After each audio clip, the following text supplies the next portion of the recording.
Hi guys, I'm actually ବର୍ତ୍ତମାନ ମାସୁମର engagement କୁ ତାର ଏନଗେଜମେଣ୍ଟ ରିଙ୍ଗ ସେରିମନି ହେଲାନି ତ ବହୁତ ଦୁଃଖ ଆମେ କେକ୍ ବି ଖାଇ ପାରିଲୁନୁ। ଆଉ ଭୋଜିରେ ମଟନ ହେଇଥିଲା, ଚିଙ୍ଗୁଡ଼ି ହେଇଥିଲା, ମାଛ ହେଇଥିଲା, ହେଲେ ଦୁଃଖଦ କଥା ମୁଁ କିଛି ଖାଇଲିନି କାର୍ତ୍ତିକ ମାସ ପାଇଁ। ଆଉ କ୍ଷୀରିଟା କିନ୍ତୁ 3 ଥର ଖାଇଛି କ୍ଷୀରି। ଆଉ ପାମ୍ପଡ଼ ନଥିଲା, ସରିଯାଇଥିଲା। ଆଉ କଣ କରିବି?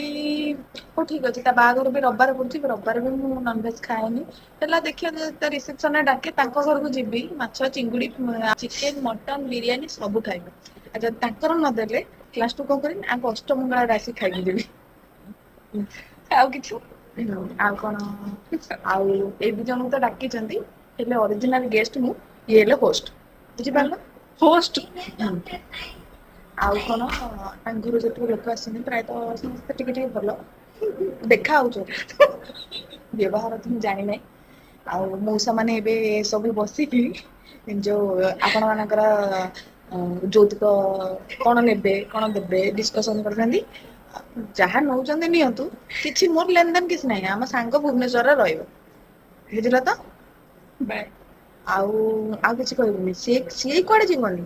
ପୁଅ ଆସିବ ଆମ ଘରକୁ, ଆମ ଝିଅ ଯିବନି ତାଙ୍କ ଘରକୁ। ଆଚ୍ଛା, ଏଇଟା ଆମର ରହିଲା। ଯଦି ଆମ ଝିଅକୁ କିଛି ନିର୍ଯାତନା ଯଦି ଆମ ଝିଅ କିଛି ନିର୍ଯାତନା ଦିଅନ୍ତି, ତାହେଲେ ଆମେ ତାଙ୍କୁ ଡବଲ ନିର୍ଯାତନା ଦବୁ। କଣ ଦବ? ନିର୍ଯାତନା।